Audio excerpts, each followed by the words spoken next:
gente executa os exames, né? Então, aí nós temos um leque de exames para avaliação cardiológica para detectar, para determinar qual doença é, para daí, em cima disso, a gente saber qual é o tratamento, se é só controle, enfim. Então, é basicamente a mesma coisa. O coração é igual, a função é a mesma, os exames também são os mesmos. A importância também é a mesma. A importância também. Esse coração tem que estar batendo, e batendo forte, no ritmo, né? certinho, né? Tem, a gente brinca que assim, aquele risquinho, aquele traçado reto não pode, não. Não tem é legal. Tem que ter alto e baixo, aí tá tudo certo, entendeu? É assim que tem que ser. E só reforçando, o cardiologista veterinário, ele é um veterinário, né, como a questão, a gente já explicou a questão da parte de exames, né? E além dele fazer toda a faculdade, aí também faz todo o processo de mestrado, especialização, tem tudo isso também. É isso mesmo. Então, assim, toda a especialidade dentro da nossa área, primeiro você se forma em medicina veterinária, são 5 anos de faculdade. Depois, aí você vai para a área de especialidade. Então, a gente sempre fala o seguinte, ontem mesmo eu estava com o pessoal da graduação, e aí estava explicando para eles, antes de você pensar em ser qualquer coisa nessa vida, em qualquer especialidade, você precisa ser um excelente clínico geral. Porque a clínica médica ela é soberana, sempre será. Então, primeiro você se forme e seja um ótimo clínico geral. Aí sim a gente parte para as especialidades. E aí a gente pode fazer residência médica dentro desse, médica veterinária, né? Dentro dessa área, então, no caso, a residência em cardiologia. Tem os cursos de especialização, então você fica 2 anos em pós-graduação e presta a prova para ser especialista depois. Tem cursos de aprimoramento, você não é especialista, mas você se aprofunda um pouco mais nesse assunto, né? E o mestrado e o doutorado aí já é um pouco mais específico que para quem quer seguir na área acadêmica, né? É um título que a gente tem desenvolvendo teses, desenvolvendo novos temas de pesquisa mesmo, né? Da parte acadêmica. E aí é mais voltado para isso, para quem quer seguir essa carreira acadêmica, né? No meu caso, eu fiquei no hospital um bom tempo, por conta que eu já sou formada há mais tempo, não era residência nem nada, né? Então, depois eu fui para o mestrado e para o doutorado nessa parte de imagem. Sou professora ainda, né? Fui por muito tempo de graduação, sou de pós agora e de cursos de extensão. Então, a gente segue essa linha para poder se especializar. Então, são anos depois de estudo para a gente poder se tornar um profissional especialista naquela específica área, no caso hoje a cardiologia. Eu não sou cardiologista, eu sou radiologista, mas eu tenho um curso de aprimoramento em cardiologia. Por causa dos exames que você acaba fazendo. Exatamente. Então, eu sou radiologista, mas eu faço vários outros cursos em áreas diferentes para agregar valor nos meus exames. Né? Então, eu fui me aprofundar na área de cardiologia para que o exame que eu faço da parte cardiológica seja mais efetivo, seja um exame melhor, um exame mais completo. E você consegue também, vamos dizer assim, conversar com o cardiologista, né? Sim. Né? Você entende essa linguagem e aí fica mais fácil de estar chegando à questão da doença. A gente consegue dar um suporte melhor, né? Porque como a gente entende um pouco mais da parte clínica das doenças em si, fica um pouco mais fácil a gente conseguir ajudar, né? Dar essa assessoria para o clínico, né? Mas eu faço a parte só de raio-x de tórax. Mas hoje a gente vai estar falando, além do raio-x de tórax, a gente vai entrar especificamente nos exames que só o cardiologista pode fazer, que é o eletrocardiograma, o ecocardiograma, a aferição da pressão arterial, que daí o clínico também faz na consulta, mas o cardiologista também. Então vamos lá, qual que você acha que é o caminho para a gente seguir a conversa? Doença e exame ou exame e doença?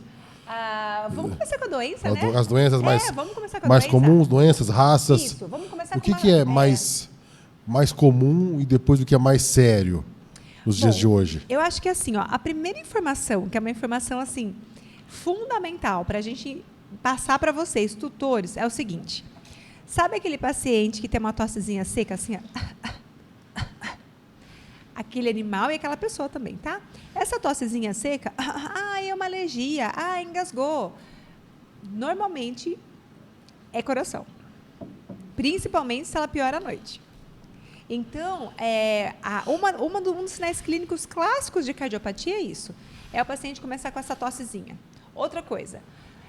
Ele adorava passear. A gente andava 10 quadras todo dia. Hoje anda 5 e ele já não aguenta mais. Eu já tenho que pegar no colo e voltar para casa. Cansa muito fácil. Outra coisa também, que aí já é no estágio talvez um pouquinho mais avançado da doença. Muda a cor da mucosa. Então, muda a cor da gengiva, da língua. O paciente começa a ficar com a língua mais azulada, mais arroxeada. Ah, justamente por falta de oxigênio. Claro que tem uma raça que tem a língua roxa, tá?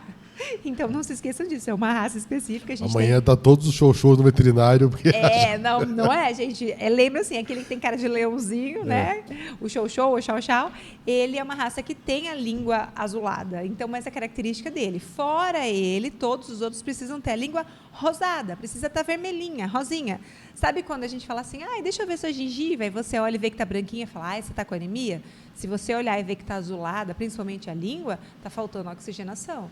Então, esses são sintomas clássicos do paciente que provavelmente tem uma doença cardiológica. E são coisas, não sei se a palavra certa seria besta, mas coisas simples.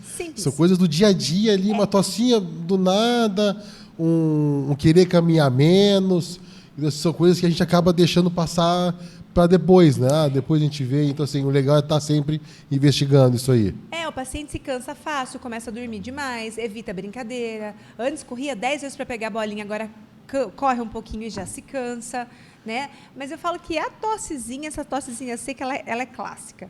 Né? Você pode ter certeza que o paciente chegou lá contigo e fala, tem uma tosse? Tosse. E às vezes o doutor nem sabia. Então, a gente precisa prestar bastante atenção nisso e também entender que existem algumas raças que já têm predisposição para ter uma alteração cardiológica. Né? E aí a gente tem, nos gatos, a gente tem uma doença que tinha com bastante incidência antigamente, mas depois que eles começaram a suplementar as rações, esse paciente passou a desenvolver menos esse tipo de cardiopatia, né, que a gente chama de hipertrófica. Então, diminuiu bastante a incidência de cardiopatia em felinos. Ainda existe, mas em menor grau. Nos cães, já tem uma incidência maior. Só fazendo um gancho, que você comentou que isso aí por causa da ração. Uma das substâncias que foram acrescidas na ração para melhorar isso. Mas qualquer ração ou estão falando de rações melhores já? Não, a questão é a seguinte, aí a gente entra num assunto extremamente importante, tá? O mercado, o próprio nome já diz, eles precisam faturar, eles precisam vender. Então, eles oferecem uma diversidade enorme de alimentos para os pacientes.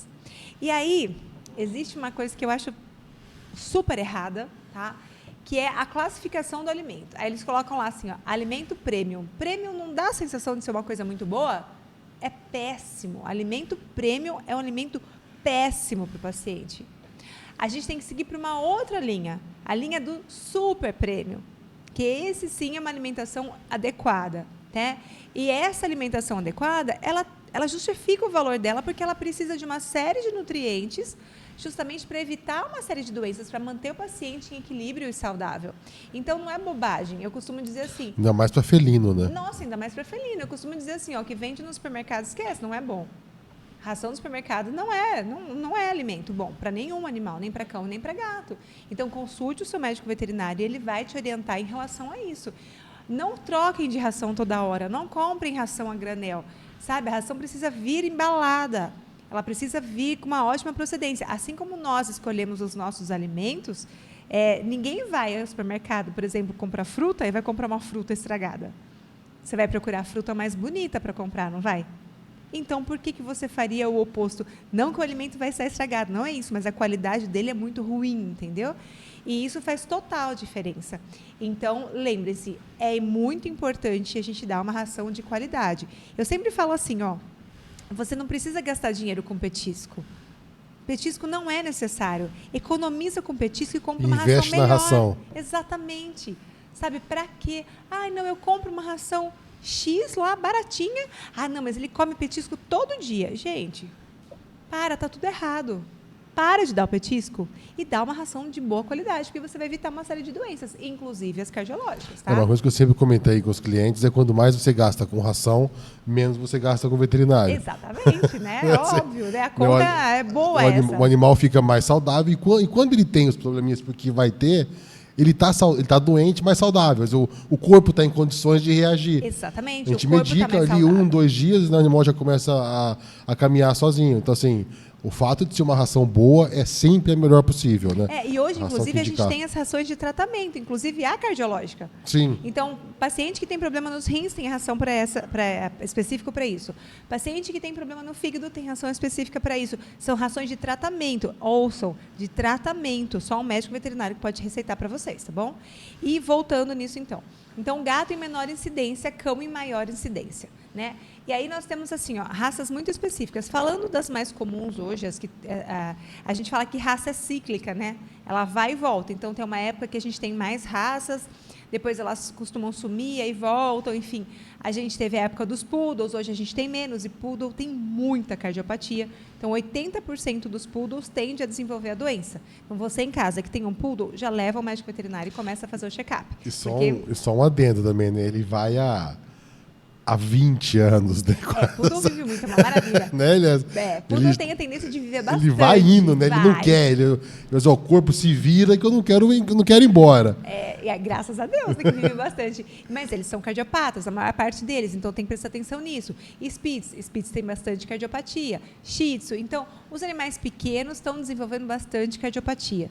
De animal grande, a incidência é menor, mas também tem, tá? E são os mesmos sintomas. E aí você consegue perceber que o animal grande ele se cansa mais fácil, ele é maior, mais pesado. E aí você consegue perceber essa mudança de comportamento no paciente. Então, são indícios disso. Existem várias doenças. Quando a gente fala assim, paciente é cardiopata, a gente tem uma série de doenças do coração. Né? Eu não sei se vocês sabem, mas o coração da gente, deles, é igual, né? E é dividido em 4 câmaras, então é como se fossem 4 compartimentos separados. E entre esses compartimentos existem válvulazinhas, porque o sangue ele entra esse sangue, aí ele é oxigenado, né? Precisa oxigenar esse sangue, ele vai ser bombeado para o restante do corpo. Então ele está contraindo e dilatando o tempo todo, então ele está trabalhando. O coração é uma máquina. Precisa bater para manter a gente vivo. É uma bomba, literalmente é uma bomba. Porque ela ejeta o sangue, né? Então, sim, ela enche e ejeta. E aí, essas válvulazinhas têm problema, o próprio músculo do coração pode ter um problema. Então, são vários tipos. Para cada tipo de cardiopatia, existe um tratamento diferente. Por isso que a gente precisa dos exames. E aí a gente fala assim, Vanessa, tem cura? Normalmente não, mas a gente controla a doença. A gente consegue ter uma vida, né, um pós-exames ali, né, uma vida muito boa para ele. Muito boa, o paciente super compensado. E uma coisa que é muito importante a gente falar, claro que depende do grau da cardiopatia, mas um paciente cardiopata compensado, ele tratado, ele pode tranquilamente passar por uma cirurgia caso aconteça uma intercorrência. Sabe? Eu ouço muitas pessoas falarem assim, mas meu cachorro já está velhinho, tem 10 anos, não pode anestesiar. Claro que pode, não pode anestesiar animal doente, animal saudável, animal em controle da doença, que está em equilíbrio, claro que ele pode, né? Eu costumo dizer assim, por exemplo, eu e você, Aníbal, daqui a um tempo lá, a gente já está mais senhor, a gente cai e fratura o braço. Eu vou ficar com o braço quebrado pro resto da vida, eu não vou poder operar esse braço porque eu tenho 70 anos? Claro que não. Né? Eu não vou poder operar se eu não tiver condições para isso, e aí depende da idade. Lógico que existem riscos para isso, claro que eu vou dar muito mais atenção para um paciente cardiopata, mas isso quer dizer que a medicina evoluiu, existe um controle da doença e ele pode ter uma vida praticamente normal, desde que esteja em tratamento. Tá? E aí tem, né, essa questão também, nós temos tecnologias para suprir essas deficiências, vamos dizer assim, né? É uma cirurgia talvez mais arriscada? Sim, só que tem anestesista para isso. Sim, tem anestésico para isso. Tem toda a questão cardiológica, que vai passar por vários exames. E aí a gente vai conversar também, cada idade tem alguma coisa, né? A gente vai conversar sobre isso aí. Então, assim, dá para a pessoa diminuir esse risco muito. Né? E o animal ter uma cirurgia boa, um pós-operatório bom e uma vida muito saudável. Né? Sim, tranquilamente, né? Claro que eu falei, depende de cada doença, do grau da doença, mas eu falo, elas têm controle, então a gente consegue dar uma qualidade de vida muito boa para esse paciente, mas o paciente cardiopata é um paciente que requer uma série de cuidados, medicação diária, tudo controlado e principalmente religiosamente, a cada 6 meses, precisa estar fazendo esses exames, tá? Por quê? Porque a doença, a gente não cura, a gente tenta fazer com que ela progrida de uma forma lenta. Mas ela vai continuar progredindo, lento, mas vai. Então, normalmente, a gente precisa fazer um ajuste, eventualmente, nessa dose, adicionar mais alguma medicação, e a gente só sabe isso com controle, né? É igual uma pessoa, né? Uma pessoa hipertensa, por exemplo. O animal também tem hipertensão, a pressão também sobe, a gente também tem que controlar. Uma pessoa que é hipertensa, ela tem uma qualidade de vida normal se ela tiver com a pressão controlada. E o que ela faz? Toma medicação e vai ao cardiologista. E é a mesma coisa na questão veterinária. Esse acompanhamento que a gente, toda hora aqui, né, conversa e volta para isso, né? Volta. É a questão da importância desse acompanhamento, né? Dessa frequência, né? Em qualquer ocasião, né? A gente precisa disso, precisa passar por uma avaliação constante do médico. Não tem como a gente descobrir a doença se ele não passar pelo médico. E o fato de não ir não quer dizer que não vai ficar doente, né? Você não vai saber. Você não vai mas saber. O problema está lá. Aí que está o problema. Aí às vezes demora muito para apresentar o sintoma e quando apresenta o sintoma, aí a doença já está avançada demais. Aí é outra história. Aí a gente não consegue mais fazer esse controle e dar uma qualidade de vida muito boa para esse paciente. A gente vai aliviando o sofrimento e tentando equilibrar. Né? Por isso que a gente precisa, quanto antes a gente descobre, maior é o tempo de vida de qualidade do paciente. E ainda mais esses sintomas simples, vamos dizer assim, né, comuns, que a gente vai acabando passando, associa isso com a idade, algum resfriado, está caminhando menos porque está ficando mais velho, e vai deixando passar. Né? A hora que vê, tem todo um problema, né, criado. Exatamente, é isso mesmo. Por isso que a gente precisa desse acompanhamento. Então, tem muitos pacientes que chegam para a gente para fazer essa avaliação cardiológica porque vai fazer, por exemplo, uma castração. E aí, nessa avaliação, para a cirurgia de castração, a gente descobre a alteração. Como exame pré-operatório, descobre aquilo ali. E, sem clínica nenhuma, paciente mais jovem, pulando, brincando, correndo, a gente já descobre que tem uma alteração, fala, opa, perfeito. A gente já intervém agora e a gente faz com que essa doença progrida de uma maneira mais lenta. Então, freia ela. O paciente tem muita qualidade de vida. Né? E aí a gente tem um leque enorme de exames para serem feitos. Né? Aí que está. Vamos lá, a gente já vai começar a chegar nisso aí. Deixa eu só falar boa noite aqui entre o pessoal. A Mica estava sumida com a gente aqui, ó. Mas ela está sempre com a gente aqui. O Fagner, da Horta da Lelê, gente boa, ele esteve com a gente aqui. Um projeto bem legal. Que bacana. E o João Carlos Tancredi, diretor do Zoológico, ele também está sempre com a gente aqui, acompanhando isso aí. Obrigado, pessoal que está acompanhando. Boa noite a todos. Vamos lá, então, a questão dos exames. Você comentou que tem o eletro, o ego. O que você consegue explicar do modo sucinto aí para a gente? A gente começa com uma avaliação radiográfica, tá? Porque o raio-x ele vai me dar informações preciosas em relação ao pulmão, aos grandes vasos e à silhueta cardíaca. Então, é o primeiro exame que eu faço para saber como é o formato desse coração. Ele está aumentado de volume? Ou ele tem uma câmara? Lembra que eu falei que são 4 compartimentos? Às vezes aumenta um só. Não aumentam os 4. Né? Então, tem algum aumentado? Como estão esses vasos sanguíneos? Eles estão dilatados?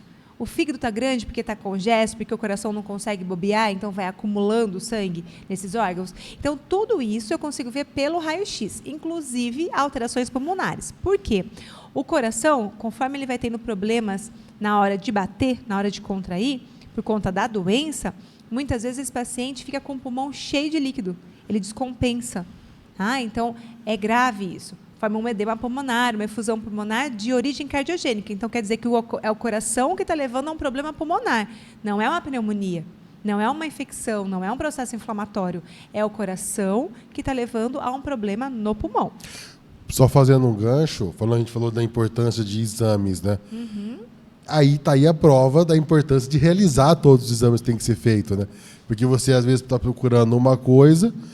O animal chegou com um problema e o problema dele não tem nada a ver com o real problema. O que o levou ali não é o real problema dele. Né? Então, assim, tem que fazer esses exames para o veterinário conseguir montar esse quebra-cabeça e aí conseguir direcionar o tratamento. Né? É muito comum, às vezes, por exemplo, o paciente vem para fazer um raio-x de coluna e a gente descobre, por exemplo, a coluna lombar, a gente descobre um cálculo, uma pedra no rim, por um acaso. Sabe? Então, é comum a gente fazer um exame e acabar descobrindo outra doença associada. E, nesse caso, às vezes, a gente vai lá e faz um raio-x de tórax, achando que é um problema pulmonar, e, na verdade, não tem nada a ver com o pulmão, é o coração que está com problema. Então, por isso que é importante a gente começar com isso. Então, primeiro, vai até o médico veterinário vai auscultar. Então, quando o médico veterinário pega aquele estetoscópio e coloca no paciente, todo mundo assim, ajuda. Quietinho. Todo mundo tem que ficar quietinho. Por quê? Porque o médico precisa ir de 5 a 10 minutos para conseguir auscultar aquele coração, porque é o ritmo da batida, é o barulho da batida que vai dizer para a gente se tem alguma coisa alterada. E não pode bater na mesa, né? Não, nem falar. A pessoa fica impaciente, fica assim, batendo na mesa. Então, doutor, o que você está auscultando? Falou assim... Né? É engraçado que quem vai lá no laboratório sabe. Às vezes a gente faz alguns procedimentos anestésicos para fazer exame e aí a anestesista vai auscultar o paciente e eu só faço assim, Aí todo mundo para. Eu falo, pronto, agora pode conversar. Eles, por quê, doutora? Eu falei, pra gente conseguir escutar direitinho. Né? Então, é o tum-tum, tum-tum, tum-tum, que a gente vai ouvir. E, de acordo com esse tum-tum, é que a gente vai saber onde está o problema. Se ele tem uma arritmia, se ele tem um sopro, em qual das regiões onde é que está tendo problema. Então, essa auscultação, ela é muito importante, mas muito importante para diagnóstico de doença. E ela é muito, muito delicada, né? Extremamente. Por isso tem que ter um esteto bom. É um barulhinho, um soprinho. Não é uma coisa tão fácil de ouvir. Não, eu falo assim, ó, o clínico, a ferramenta de trabalho dele mais importante, assim, que ele precisa ter ali bacana do lado dele, é um excelente estetoscópio, sabe? Isso é fundamental.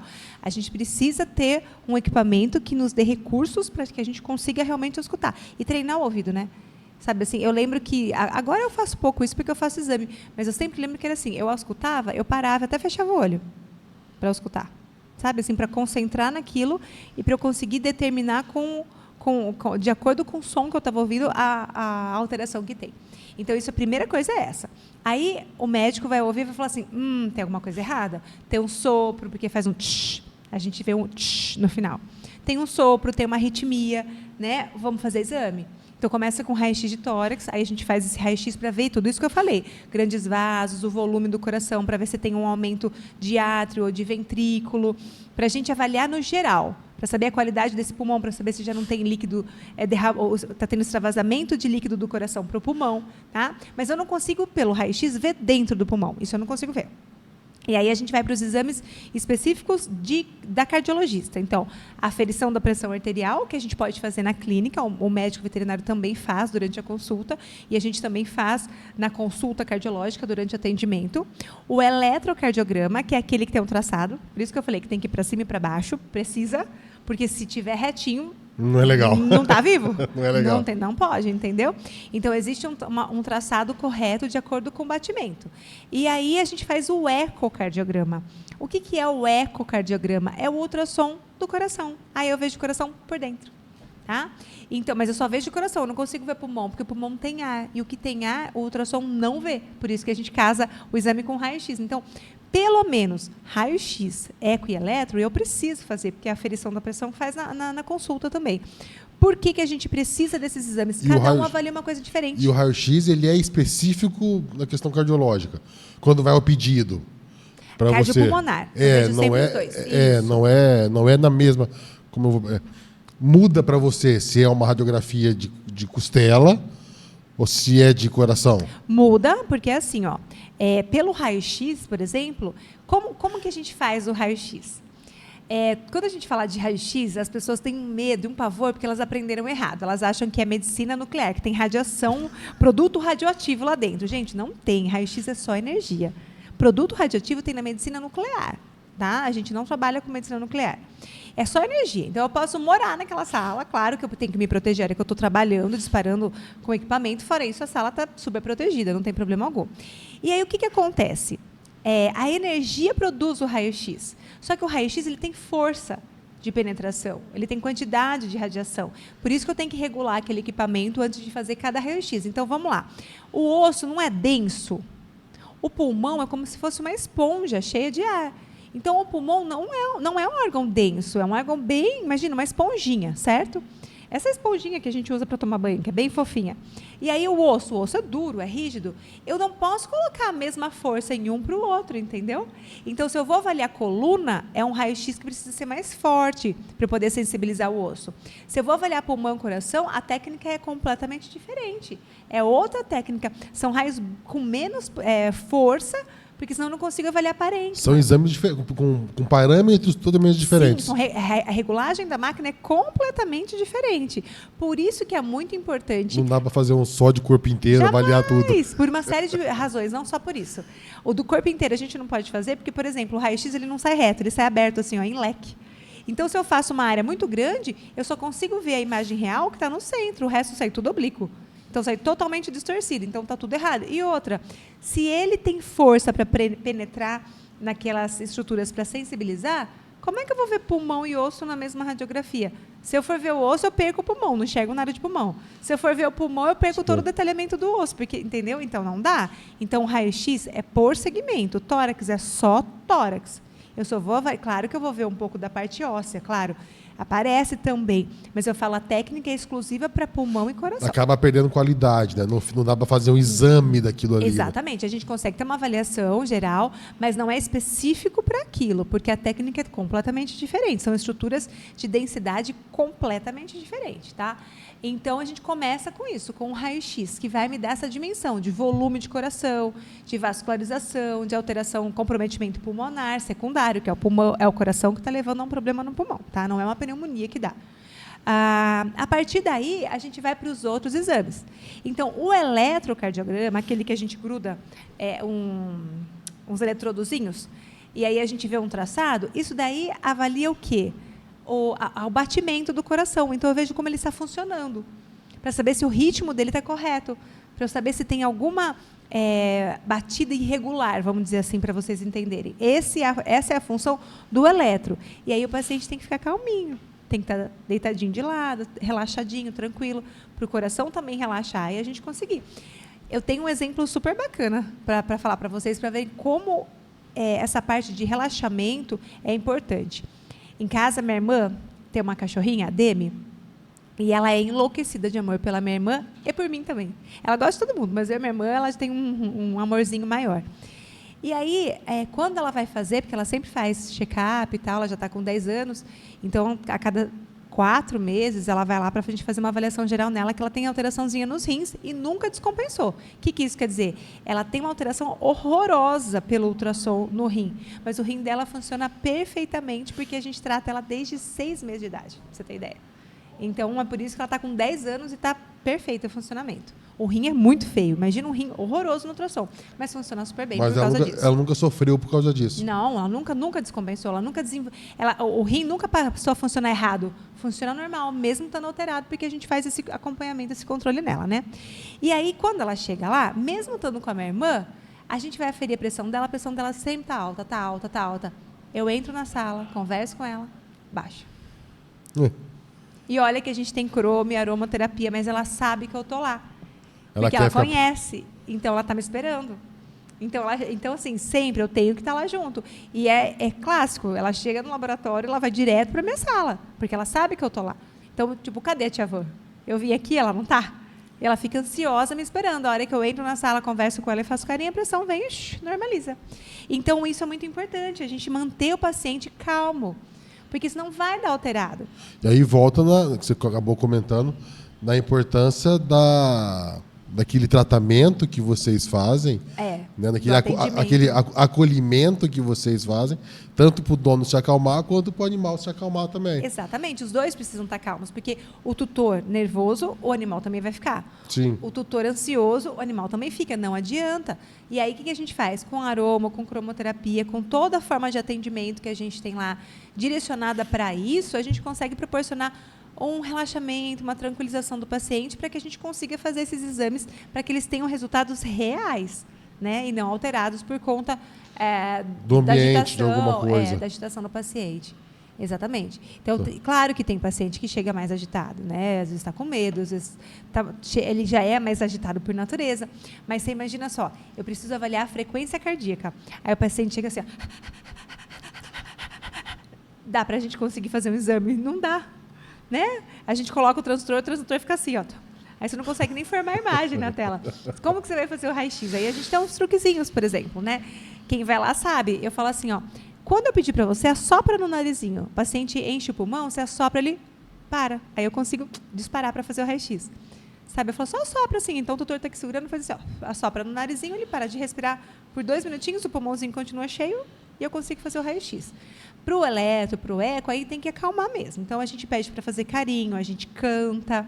Mas o paciente está bem confortável, porque ele está deitado de lado, mas num colchãozinho mais macio, confortável. Então, a luz está escurinha com a cromoterapia. A gente tem toda a técnica para relaxar esse paciente para conseguir fazer o exame. E ter esse resultado real, né? Real. Isso aí, essa alteração é mais no eletro, no eco também acaba tendo alguma coisa, ou no eco não influencia tanto essa agitação? Influencia porque, assim, ó, vamos lá, no eletro a gente tem a arritmia sinusal respiratória, né? O que isso quer dizer? O coração está batendo um pouquinho errado porque o paciente está ofegante demais. Então, a gente sabe que é por conta disso, essa alteração. Diferente do normal, né? Diferente da doença, né? A gente sabe que é uma situação ali por conta do paciente estar muito ofegante. O grande problema, isso é o problema do eco, do eletro, que é aquele do traçado. O ecocardiograma, o problema do paciente estar muito agitado é que a gente não consegue fazer os cortes, a gente não consegue enxergar. Porque, assim, para que eu saiba que aquela região do coração está normal, eu preciso ter acesso entre as costelas. Eu coloco o equipamento de ultrassom entre as costelas para conseguir chegar no coração. Se o paciente está muito agitado, eu não consigo chegar na região certa para poder avaliar. Então, realmente, são exames onde o paciente precisa estar mais calmo. Não tem como. E aí também, não adianta a gente falar, então vamos anestesiar. Mas peraí, se a gente anestesiar, também vai mudar a frequência respiratória e cardíaca. Então, existem situações onde a gente consegue contornar isso com o atendimento. Você precisa do animal mais puro possível, vamos dizer assim, mais normal possível, mais né? calmo possível. E também não adianta entrar com medicação para ele relaxar, para ele dormir, porque vai acabar mascarando esse batimento, o que tá acontecendo. Alguma arritmia, alguma coisa pode mascarar. Então, a gente precisa dessa técnica, né? A gente precisa entender que o paciente precisa chegar calmo, precisa chegar tranquilo. A gente usa a técnica para isso, para conseguir fazer um exame de qualidade. Então, basicamente, é isso que funciona. Um vai ver o funcionamento, que é o traçado do eletrocardiograma. O outro é o ultrassom do coração. Eu vejo como está por dentro. Aí eu vejo dentro das câmaras, eu vejo as válvulas. Lembra que eu falei que tinha válvula que separa, né? Aquelas tampinhas que separam uma câmara da outra. O fluxo do sangue. Exatamente. A gente consegue ver tudo isso. Aí, pelo ultrassom. Então, o eco é fundamental para o diagnóstico da doença, porque eu estou vendo o coração por dentro. Claro, existem mais exames, tá? Que a gente faz por meio de tomografia, por meio de ressonância. Existe um exame que é fantástico, que é um ultrassom que a gente faz pela boca do coração. É como se fosse uma endoscopia, mas é um ultrassom do coração. Então, legal. Você engole a sonda, claro, tá dormindo, tá anestesiado, igual quando a gente faz uma endoscopia. Você entra com o transdutor pelo esôfago, você consegue ver o coração. É surreal, é fantástico, é maravilhoso isso. Mas isso aí já não é uma coisa tão rotineira, vamos dizer assim. Não, está começando a ser feito na parte humana, ainda não é rotineira para a gente, é experimental. Mas o que a gente tem de rotina, que são exames rápidos, simples, baratos, são esses que eu falei: raio-x de tórax, eletrocardiograma, ecocardiograma e aferição de pressão arterial. Barato, rápido, facinho de fazer. E para a gente explicar um pouco mais para o tutor, no caso, cada exame ele dá uma pecinha do quebra-cabeça. Isso mesmo. Não adianta, não, mas escolhe um. Às vezes a gente consegue direcionar. Então, por exemplo, às vezes um raio-x de tórax e um ecocardiograma já ajuda bastante, mas tem alguns casos. Mas se conseguir fazer tudo, é sempre bem-vindo. É o ideal, porque daí eu tenho certeza que está tudo bem, né? O mundo ideal é esse, a gente fazer tudo isso.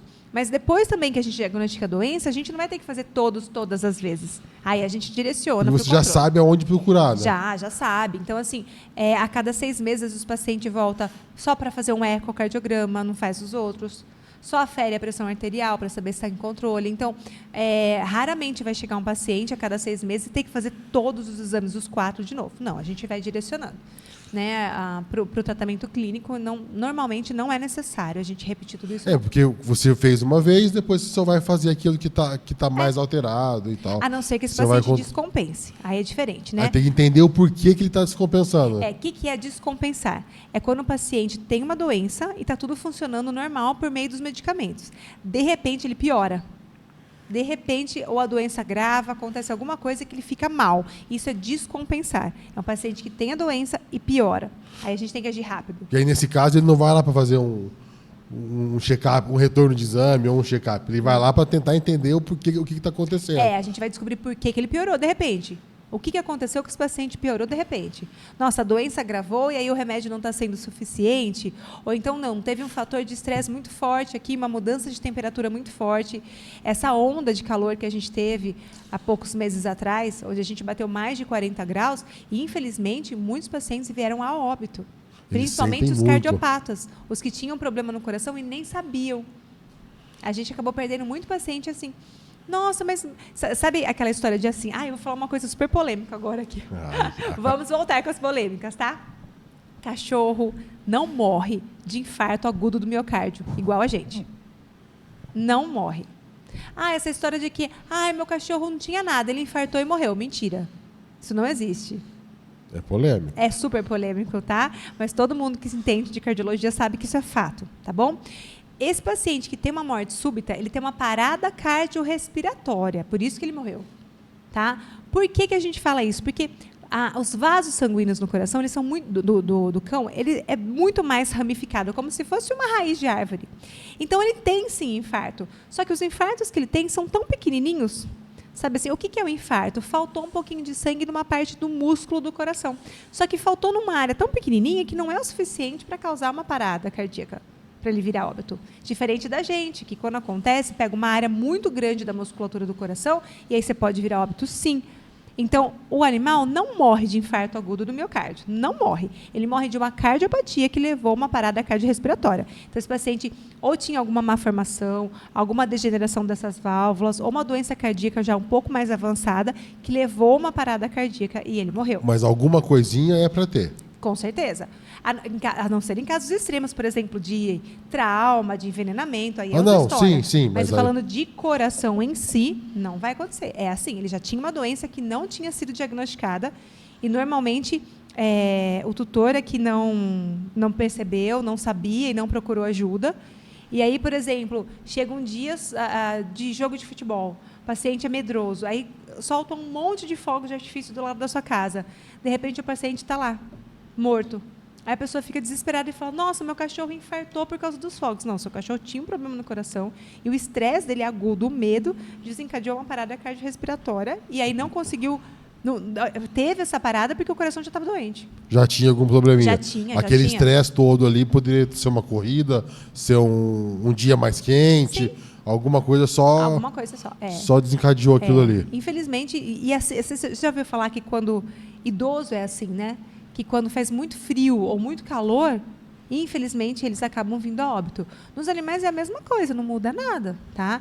Então, a gente tem que tomar bastante cuidado com isso e prestar atenção nos sinais. Né? Lembrar que existem raças que já têm predisposição para ter doença no coração. Se você tem um desses na sua casa, alguma raça dessas que a gente falou, tem Poodle, tem Spitz, tem Shih Tzu, animal maior, Golden, pastor alemão, levem para fazer uma avaliação, tá? São pacientes que já podem ter essas alterações. Muitos Spitz nascem com problema já no coração. Eu ia chegar nisso aí, porque assim, os sinais são tão sucintos que não dá para a gente confiar, esperar perceber eles. Então, o check-up é muito mais importante nesse pensamento. Sabe qual que é a idade? O que você acha? O que é um cronograma, questão cardiológica? Primeira coisa, né? A gente tem. Vamos começar de bebê, né? Então você vai lá e você adota ou você compra um bebê, né? A gente já falou sobre isso. Eu acho que tem que adotar, sim. Sou super a favor da adoção. A gente tem resgatado, tem adotado em casa, também tem comprado, tá? De lugares idôneos, minhas irmãs têm, mas também tem resgatado e adotado. Eu tenho adotado. Não tem problema de comprar, desde que seja um canil bacana. Não se esqueçam disso, tá? Vamos lá. Chegou um bebê em casa. Bebê é sempre motivo de alegria, né? É uma delícia você receber um novo integrante na família. Só que esse bebê é saudável? Não adianta ele estar comendo, pulando e brincando. Isso só não é o suficiente. Eu preciso levar ao médico. Então, a primeira consulta, a consulta pediátrica, ela é fundamental. Porque o médico vai auscultar, vai saber se o ritmo está certinho, vai aferir a pressão arterial, vai fazer um acompanhamento, porque você vai ter que ir, pelo menos aí a cada 21 dias, fazer as vacinas, os protocolos vacinais nesse paciente, quando é bebezinho. Então, você vai ir todo mês lá, para avaliar e para vacinar. Então, a primeira coisa é isso. O médico auscultou alguma coisa, ou então você virou e falou assim, nossa, normalmente filhote é tão sapeco, o meu está quietinho. Filhote não é quietinho. Ou ele está dormindo ou está pondo fogo. Exatamente. Bebê é assim, ó, dorme, mas é muito engraçado. Você está brincando com o bebê, de repente ele para assim, ó, fecha o olhinho e dorme. Onde está? Dorme até em pé e cai, né? É desse jeito. Acabou a pilha. Ele dormiu, comeu, dormiu, ele acordou fracão e vai brincar. Ele precisa brincar, ele está descobrindo o mundo, ele está explorando tudo. É normal de um bebê. Bebê criança e bebê animal, é a mesma coisa, né? Eles querem explorar, estão aprendendo, são curiosos. Se for muito calminho, vai dar uma olhada.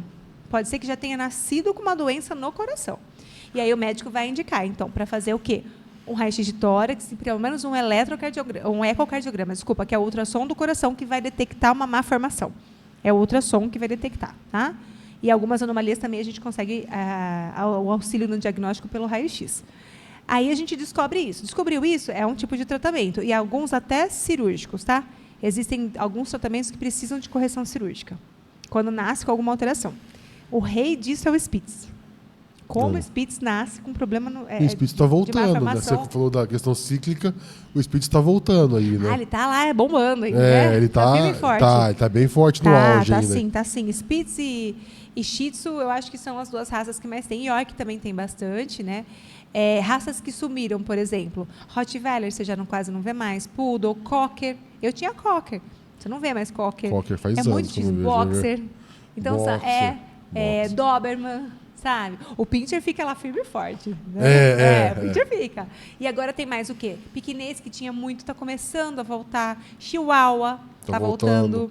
Então, são raças que eu falo que são cíclicas, elas vão e voltam, né? Uma que eu acho que veio para ficar é Golden, né? Todo mundo ama Golden. Golden tem bastante. Sim. E eu acho que Golden vai persistir, porque é um cachorro muito de família, muito de criança, muito bom para o crescimento, para quem gosta de uma raça maior, sabe? Agora, o Rottweiler, mesmo que tem pouco, a gente quase não atende. Até o Pitbull está dando lugar para o American Bully agora, né? O Bully está substituindo. O Bully está substituindo, né? E eu particularmente adoro, porque eles são uns amores. Ai, gente. O Bully está tomando conta dessa questão de cães grandes aí, né? E eles são muito bonzinhos, gente. Para com esse negócio de que, cão assassino. Gente, eles têm um temperamento, mas tão bonzinho. Esses dias eu estava com um casalzinho na aula, né, do curso de ultrassom. E aí chegou um outro pequenininho, e ele estava passando, a hora que o pequenininho veio em cima dele para cheirar, só para falar oi, não veio latindo nem nada. E tremeu inteiro e parou e congelou assim, e foi entrando no meio da perna da tutora, adulto. Falei, gente, não tem medo do pequenininho, tão bonzinho que é. Claro, tem suas exceções, mas na regra, no geral, é assim. Então, vamos lá. Esses pacientes, então, a gente tem que prestar atenção para ver se tem alteração congênita, se já, né, durante a gestação, houve uma má formação no coração, tá? Vamos supor que não foi detectado nada, você fez todo o acompanhamento dele, filhotinho, fez as vacinas, tudo bonitinho, o paciente cresceu pulando, brincando, saudável. Aí, pelo menos, o ideal a cada 6 meses a gente levar ao médico veterinário, mas, assim, o mínimo do mínimo é uma vez por ano, pelo menos isso. Estou lá na consulta, chego e falo assim, doutora, olha, eu estou achando que ele está meio cansado, está estranho. Brincava tanto, agora está cansando muito fácil. Vai pegar o doutora vai lá, a doutora vai pegar o esteto, vai escutar.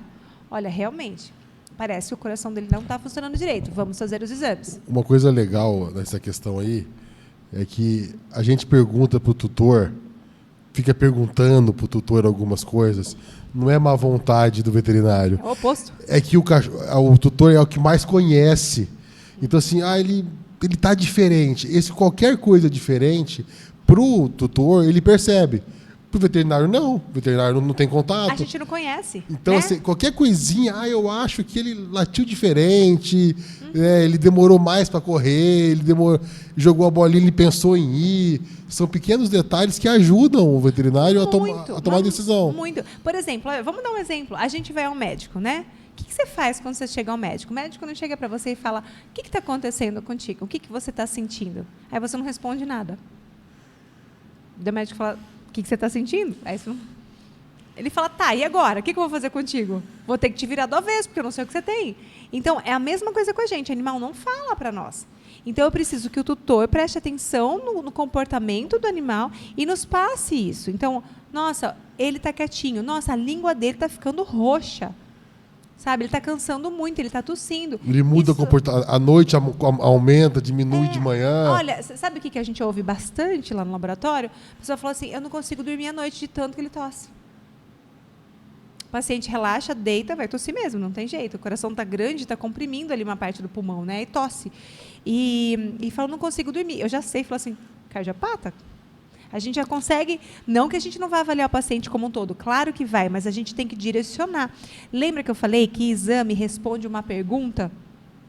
Eu preciso de uma pergunta para responder. Então, para que eu vou fazer um raio-x de tórax? Porque eu quero saber, olha, eu escutei uma alteração, esse paciente é cardiopata, eu quero avaliar esse coração.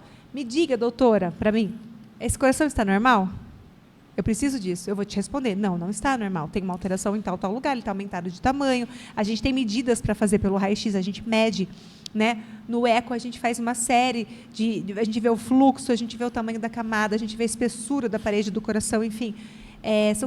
São informações muito importantes, mas a gente precisa dessas informações do tutor, que conhece o animal, para que a gente consiga direcionar. Senão, imagina. Nessa conversa, essa anamnese, nessa conversa prévia, não é só uma conversa, né? A consulta já começou ali, né? Começou ali. Essas informações são extremamente importantes, sabe? E uma coisa que acontece muito, às vezes o tutor esquece. Então, a gente pergunta de formas diferentes para ir puxando na memória. Então, gente, vocês que têm um animal em casa, vocês precisam todo dia passar a mão no corpinho, de fora a fora, da ponta do narizinho até a pontinha do rabo, para sentir se tem um aumento de volume. Eu senti uma bolinha aqui, ó, não tinha essa bolinha, agora tem. Opa, tem coisa errada. Nossa, eu senti que está chiando o pulmãozinho. Colocando a mão no tórax, se estiver chiando o pulmãozinho, você vai sentir. Você sente um shhh, igual criança quando está resfriadinha, tá que você carregado. que você sente que está com o pulmãozinho cheinho, você vai sentir também. E isso é extremamente importante para a gente. Às vezes você coloca a mão no tórax e você sente o coração batendo do paciente.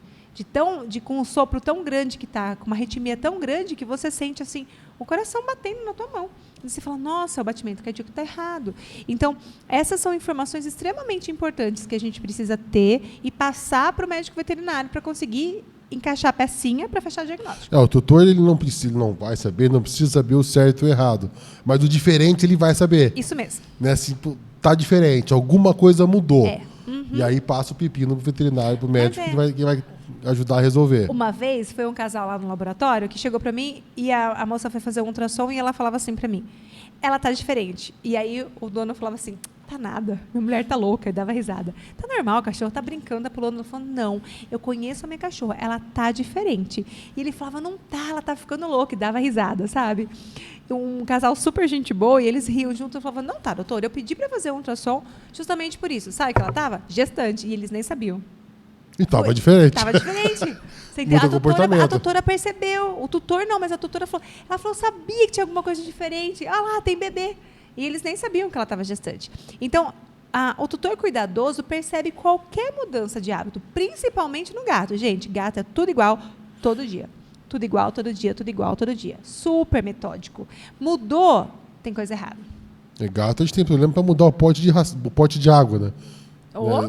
Se não aceitar aquilo ali, você vai ter que deixar o velho. Você vai ter que deixar o velho, exatamente. O gato manda nisso, não tem jeito, entendeu? Ele é bem metódico, né? Super metódico, sabe?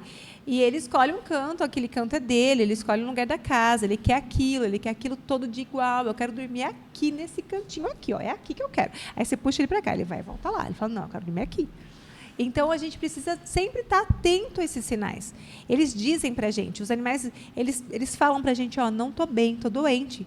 Quantas vezes aparece um animal e vem até você e você fala assim, nossa, nunca chegava perto de mim, agora está vindo perto de mim, tem alguma coisa errada, você vai ver, está doente, está falando, ó, estou pedindo socorro, estou doente.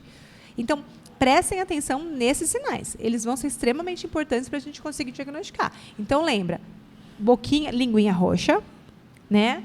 Paciente que cansa muito quando vai fazer exercício, quando vai brincar, corre atrás da bolinha, pulava no sofá, agora não consegue mais, tá? Paciente que está dormindo demais, você vê que está muito, sabe assim, de repente cansa, já vai dormir, fica muito tempo na caminha, e paciente que tosse seca, não tosse que está saindo secreçãozinha do nariz, né? Mas a tosse seca, principalmente que começa à noite. E do modo geral, a gente estava falando questão de exames, de ir no médico veterinário, de acompanhar. A grande maioria dos animais, eles são muito fortes na questão de sintomas, né? Então, assim, não dá para o tutor deixar o animal ficar ruim para ir levar no veterinário. Não, é o que eu sempre digo assim, ó. Na natureza, né, os animais que estão livres na natureza, infelizmente, a gente tem presa e predador, não tem o que fazer, né? É assim que funciona a cadeia alimentar deles. Quem é presa? Animal doente, animal jovem, animal idoso. Os mais fracos são. Então, o que o reino animal tende a fazer? Esconder a doença o máximo que ele puder. Então, ele vai usando todos os recursos do organismo para tentar se curar. E vai consumindo, vai consumindo, vai consumindo. Aí, quando às vezes ele demonstra para a gente que está doente, ele já está muito doente. Então, não pode perder tempo. Percebeu hoje que não está bem, você já vai hoje. Para que eu vou ver se ele melhora? Para quê? Para esperar ele morrer em casa? Sabe assim? Não, tem que levar. Para piorar o problema, para ficar crônico, para o irmão sofrer mais, ficar mais caro, é tudo ruim, né? É tudo piora, entendeu? Tudo piora. Eu vou fazer um remedinho caseiro aqui, pelo amor de Deus, não façam isso, não façam automedicação. Existem medicamentos que são bons para nós e extremamente tóxicos para o animal. Você mata o paciente com o remedinho que você quis dar para ele melhorar, sem saber. Na questão cardíaca também, aí não é muito minha área, mas assim, tem medicamentos que resolvem um e pioram outros, né? Sim. Então, uma vez eu peguei uma arritmia, eu escutando, falei, precisa encaminhar e tal. Não, mas passa remedinho. Eu falei, não dá. Eu preciso saber o que está acontecendo com ele. E eu falei, nem sou eu que vou dar esse remédio, vai passar para o cardiologista. Sim. Minha parte foi até aqui. Não, mas faz só alguma coisinha. Eu falei, não, esse aqui não é só alguma coisinha. Ele vai piorar, depende do que for, eu vou piorar a condição do seu animal. Então, assim, o pessoal tem que entender isso, né? Tem que entender. E tem que lembrar o seguinte, gente, isso é super importante, tá? Vamos lá. A gente descobre uma doença. Hoje a gente está falando de coração, mas isso serve para qualquer doença, assim, crônica, tá? Hoje nós estamos falando de coração. Aí descobre que está doente porque estava com tosse e tudo mais. Aí você começa a dar medicação para esse paciente. A medicação correta, com o controle certinho, vai fazer ele ficar bem. Gente, não pode parar da doença. Não pode parar de dar o remédio. É isso que acontece.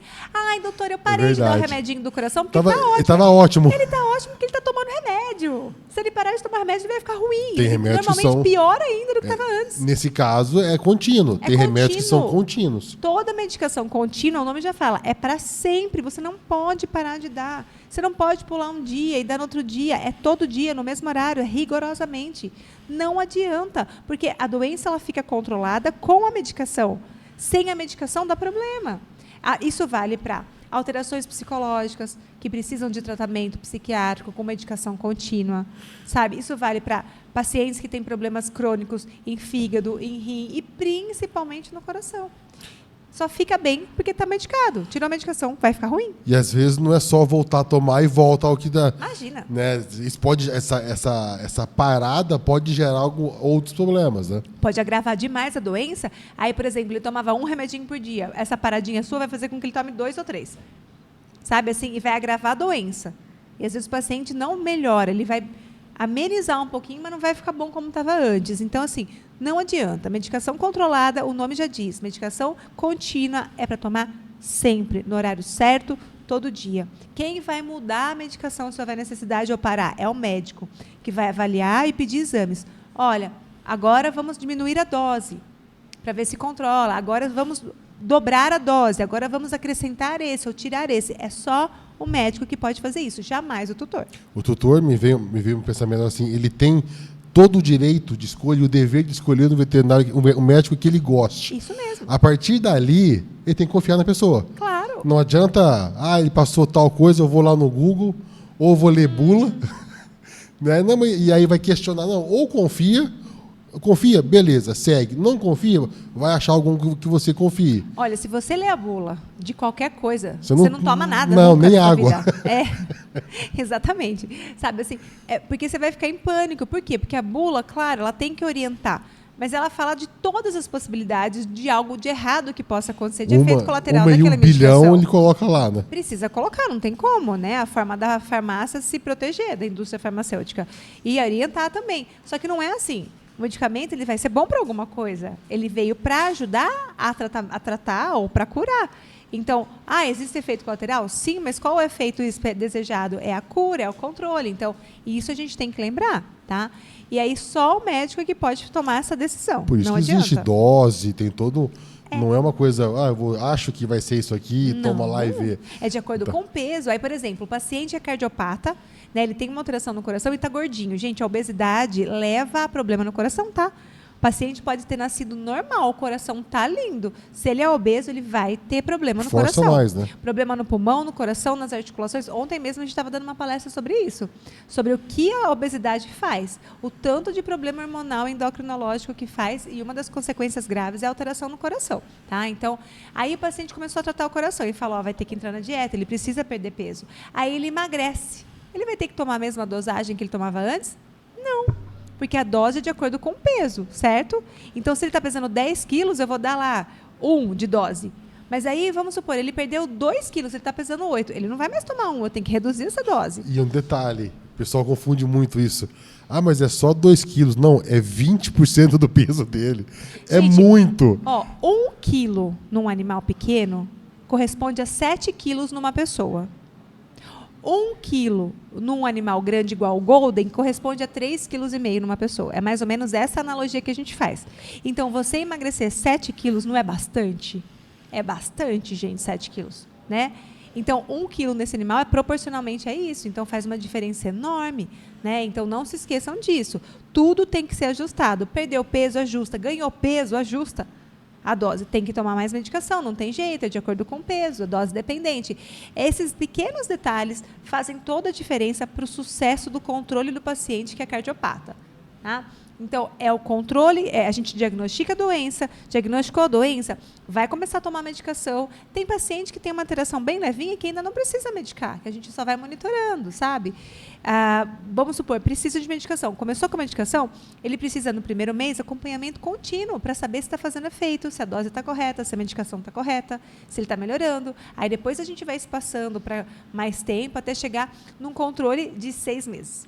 E no modo geral, falando em medicação, complementando, que por mais que nós temos as nossas regras para seguir na questão de dose e dosagem, depende do indivíduo, daquele animal, daquela doença, daquela situação em si.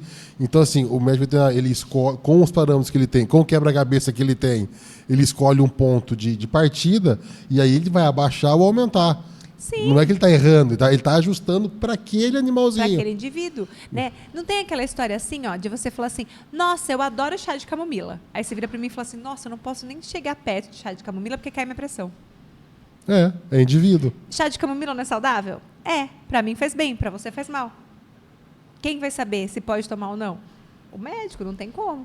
Então, eu dei um exemplo aqui de um chazinho, mas a medicação é a mesma coisa. É a dose, é o tipo do medicamento. Às vezes você começa um tratamento com uma medicação, o paciente não melhora. Você tem que trocar. Você vai mudar a medicação. Não respondeu para aquele paciente como deveria. Aí ele se adapta melhor a uma nova medicação, né? Então, gente, essas dicas que a gente está dando aqui durante esse mês todo são essenciais para os nossos pets, mas também servem tranquilamente para nós, como pessoa. Então, Sim. prestem atenção nos sinais do seu animal e também prestem atenção em vocês. Porque, às vezes, a sintomatologia do seu animal, o que a gente está falando aqui hoje, é você que está sentindo. Sim. Nossa, antes eu jogava futebol super bem, agora eu corro um pouquinho e já não aguento mais. Opa! O que está Alguma acontecendo coisa contigo? Tem alguma coisa errada? Ou você está fora de forma, tipo, não está treinando, então tem que se acostumar de novo. Ou então tem alguma coisa errada com o seu coração, vai dar uma olhada. Sabe? Nossa, eu acordo às vezes à noite com o coração assim, ó, com taquicardia. Não, não pode. Vai procurar ajuda. Sabe? Tudo que é diferente do normal tá errado, né? O normal é ser normal. Sabe? Fica Não existe aquela diferente coisa disso. assim, mas é normal o poodle ser cardiopata. Não, não é normal ser normal. É porque a prevalência de doença no coração nessa raça é altíssima. Mas isso não quer dizer que está normal. Não é ser normal, é mais comum acontecer esse problema. Isso mesmo. Mas é um problema. Mas é uma alteração, né? Então, isso é extremamente importante. A gente precisa entender que isso são regras que a gente precisa seguir à risca. Por quê? Porque aqui a gente está falando de amor. Aqui a gente está falando de cuidado. Quem ama, cuida. E outra, existe uma responsabilidade por isso. O animal não tem condições nenhuma de cuidar sozinho da sua própria vida. É exatamente igual uma criança. Então, quando você assume, você tem a vontade de ter um pet em casa, de ter um animal, você vai ter que entender que são anos onde ele depende 100% de você. A responsabilidade é 100% tua. Então, ele não pode andar sozinho sem guia na rua, não pode ser para dar uma voltinha, ele precisa ter um bom alimento, ele precisa ser bem cuidado, ele precisa ter uma casa, um abrigo do sol, da chuva, ele precisa receber amor, receber carinho, e ele precisa ser levado ao médico, tá? Isso são cuidados básicos que a gente tem. Se eu posso dar uma casinha melhor ou não para ele, não vai fazer tanta diferença. Depois que você deu isso, pode fazer o que quiser. Você pode fazer o que você quiser. Mas o meu cachorro, ele gosta de sair de sapatinho. Tá tudo bem, não tem problema nenhum. Eu gosto de colocar 10 laços na cabeça do meu cachorro. Se ele Fazer não engolir, tá tudo penteado, bem, né? pode fazer o que você quiser, não tem problema. Ah, ele gosta de roupinha, ele gosta de caminha fofinha, que bom que você pode proporcionar isso para ele. Isso é amor, é carinho, mas antes disso vem a saúde, vem a boa alimentação e aí do médico veterinário. Se eu tiver que escolher, porque hoje a situação financeira tá Sim, difícil para todo primeiro a mundo, questão veterinária. primeiro é saúde, tá? Primeiro Depois é o médico, resto. depois...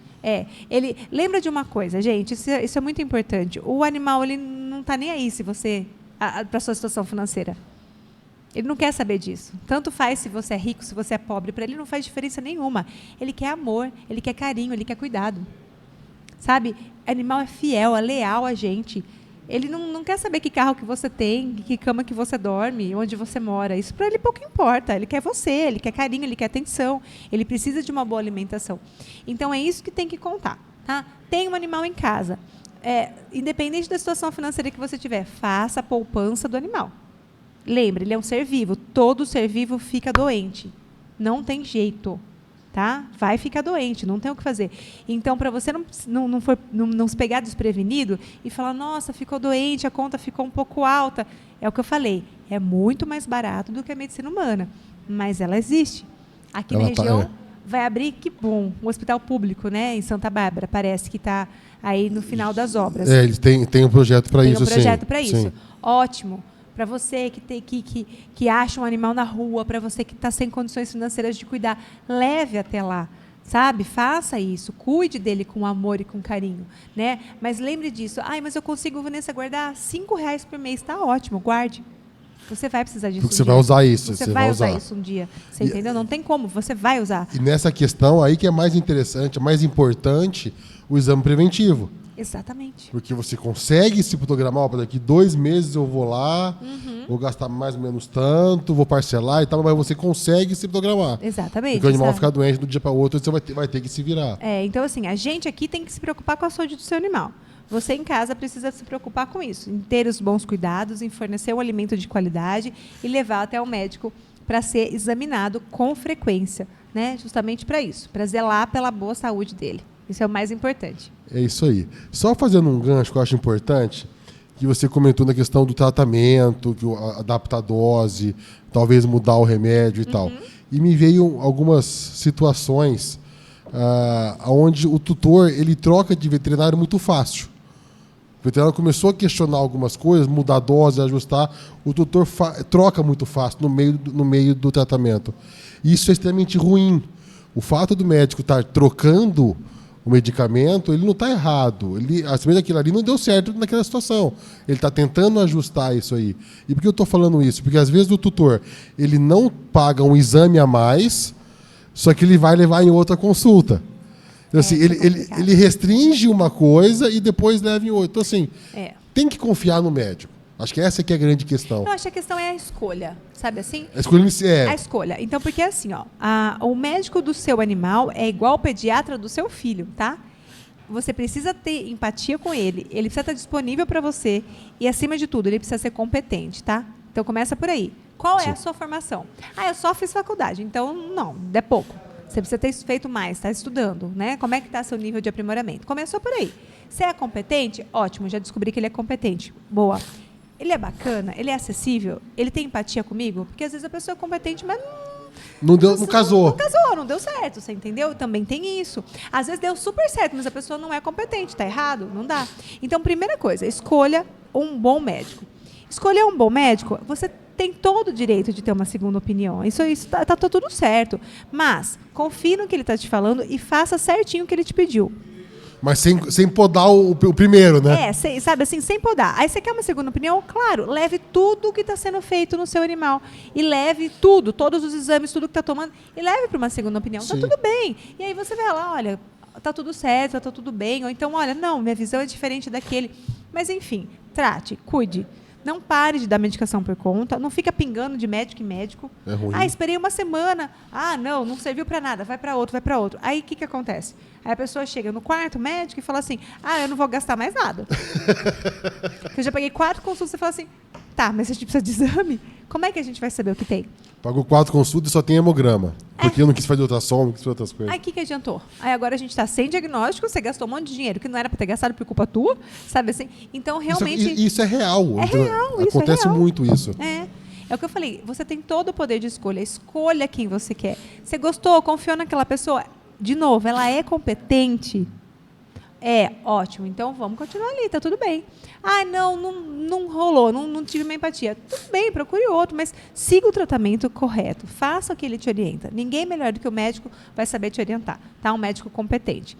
E anteontem, a gente estava dando palestra, e eu sempre falei que competência é questão de escolha, tá? Sim. A gente escolhe, porque a gente escolhe estudar, a gente escolhe se qualificar. Então, procure esse médico que estude, esse médico que goste de se qualificar. Sabe? E a mesma coisa é o laboratório. Lembra que a gente falou que o laboratório é você quem escolhe? Escolha profissionais que estejam lá para realizar os seus exames, que sejam competentes, que eles tenham uma excelente formação, que eles estejam em estudo contínuo, que os equipamentos sejam de alta resolução. É você que escolhe o laboratório. O exame é do tutor, O exame é do tutor, é você que escolhe. O médico sugere, olha, você pode ir nesse laboratório. Olha, eu estou acostumada a trabalhar com o laboratório Páfaro, porque lá eu tenho acesso aos médicos veterinários, eu posso ligar quando for para tirar dúvidas, a gente trabalha em conjunto. Perfeito, mas você escolhe, certo? Você tem esse poder de escolha. Então, escolha o melhor. Escolha o melhor para o seu animal. O melhor médico, o melhor laboratório, a melhor tecnologia, a melhor ração, o melhor amor que você puder dar para ele. Né? Sempre melhor. É uma Escolhas. questão de escolha. É questão de escolha. Tudo é questão de escolha.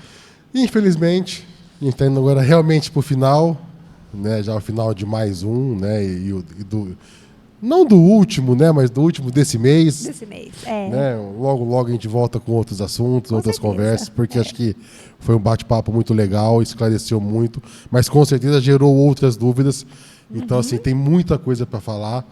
Quem sabe criar umas polêmicas aí, puxar umas coisas mais ardentes para a gente fazer. Claro, com certeza. E assim, ó, o mundo dos exames, o mundo de um centro de diagnóstico, ele é infinito, né? São muitos exames, são muitas doenças. Então, a gente pode falar de doença hormonal, que infelizmente está muito em alta. Enfim, é um mundo infinito dentro da medicina. Né? Mas, de qualquer forma, a gente conseguiu dar uma pinceladinha em cada uma das áreas do laboratório para tirar um pouco de dúvida de vocês. De novo, muito obrigada, Aníbal, pelo convite. Foi uma honra estar aqui esse mês com vocês, compartilhando um pouco da nossa rotina, explicando para vocês um pouco sobre doenças e sobre exames também. Né? O Laboratório Páfaro faz 13 anos, né? 13 anos no mês de fevereiro, então é um mês de comemoração. Vocês são muito bem-vindos. O laboratório está de portas abertas para recebê-los, né, com muito carinho, com muito amor, e a gente se esforça dia a dia para oferecer o melhor para vocês, o melhor em atendimento, o melhor em equipamento e o melhor em informação. Né? Então, sejam bem-vindos. Vai lá tomar um café com a gente para conhecer o laboratório, né? E nós estamos lá disponíveis para fazer exames. Lembrando que os exames só são realizados com o pedido do médico veterinário, tá? Isso é muito importante. Então, a gente vai até o médico veterinário, ele passa o exame que ele quer, e aí sim, com o pedido em mãos, é que a gente consegue realizar os exames. Mas isso aí é tranquilo, por mais se o veterinário, por uma questão, não tiver a guia, ele consegue rapidinho, ele entra em contato. Ele entra em contato na hora, ele manda pelo WhatsApp com a gente, o doutor falou, eu quero tal laboratório, eu quero que seja na Páfaro, rapidinho ele consegue resolver isso aí. Sim, na hora já resolve, ele pode até mandar um WhatsApp pra gente autorizando, isso é de menos. Isso é muito, a gente mesmo pode entrar em contato com o médico veterinário para vocês, isso é muito simples de resolver. O importante é saber qual exame, né? E outra, às vezes você mesmo pode sugerir para o médico, falar assim, doutor, faz tempo que a gente não faz um exame, vamos fazer um check-up nele? Né? Fale isso pro doutor. Ele vai ficar tão feliz. Ele vai te agradecer. Ele vai te amar. Ele vai falar, você é o melhor tutor de todos. Muito obrigada. Sabe assim? Vai, porque a gente precisa dessas informações, né? Lembra, só Deus sabe tudo nessa vida. A gente não. A gente precisa de informações e precisa trabalhar em conjunto e precisa dos exames para direcionar o nosso tratamento. E para saber também se o tratamento está dando certo, que é o controle, né? Sim, fazer o controle, fazer o acompanhamento depois disso aí. Exatamente, exatamente. É isso aí, infelizmente. Realmente está um papo muito legal, mas a gente tem que terminar. Deixa eu falar uma boa noite aqui para a Micaela novamente, para a Horta da Lelê, para o Tancredi, para a Daniela, a Dani entrou, a Jaque, não tinha visto a Jaque. A Jaque, gente, a Jaque é meu braço direito, esquerdo, perna, pé, braço, tudo lá dentro. Gente boa ela. A Jaque, o Renato, a Leni também estão sempre aqui com a gente. Obrigado, pessoal. Obrigado, doutora. Sei o quanto é corrido o seu dia, por ter vindo aqui essa semana toda com a gente. É um pouquinho, gente, esse mas a mês gente dá todo. conta, a gente dá conta. Dorme de vez em quando, né? Dorme na meia-noite às Eu 4. vou falar pra você que esses últimos dias tá mais ou menos isso mesmo. Eu não vou mentir pra você, não. Eu tô bem cansada. Esses dias tá um pouquinho puxado, eu tô dormindo pouco. Mas daqui a pouco dá uma aliviadinha aí, a gente consegue descansar um pouquinho. Faz alguns anos que você tá esperando aliviar, mas não alivia, né? Não, mas precisa, né? Que senão também o corpo não aguenta, né? Mas a gente tá lá. Enquanto a gente precisa ter conhecimento e passar, né? A gente como docente, a gente também tem essa obrigação, né? Eu falo que eu passo tudo o que eu sei para os meus alunos para que eles sejam melhores do que eu. Essa é a função do docente, do médico que está lá ensinando. Eles precisam ser melhores do que eu. Então, eu me esforço para passar o máximo que eu posso. Falo, gente, vai atrás também, porque eu quero que vocês sejam melhores que eu. Então, isso também dá muita alegria para a gente, mas também não vou falar para você que é cansativo. É cansativo porque eu trabalho lá no laboratório, sou docente, tenho outras responsabilidades, então eu me desdobro um pouquinho. Mas tá dando certo. Isso é legal. Parabéns. Imagina, obrigada. É isso aí, pessoal. Obrigado por quem acompanhou. Obrigado por quem vai ver os nossos cortes. Acompanha, curta, compartilha. Olha o Alessandro. Quase no tempo, Alessandro. Tava trabalhando demais, hein? O Ale também? Olha que trabalha, hein? Já que Ale trabalha, hein? Acabou de entrar. Quase não deu tempo, hein? Trabalha pra caramba. Mas é o que eu falei, gente. Não é... Eu não sou o laboratório. É a nossa equipe que é o laboratório. E que equipe? É a minha família, né? Minha segunda família. Não é minha família de sangue, é a família que a gente escolheu ser. É a família que está unida em prol da saúde e em prol desse atendimento. Assim. E eles dão uma vida por lá, gente. É um amor que você não tem ideia. Eu falo que Deus foi muito generoso comigo quando colocou todo mundo que está lá dentro na minha vida. Que equipe. Que equipe, maravilhosa. É isso aí, pessoal. Toda quarta-feira, 18 horas, ao vivo no YouTube. Curta, compartilhe nosso canal do YouTube, canal do Instagram, Mundo Selvagem. É isso aí, pessoal. Até quarta-feira que vem.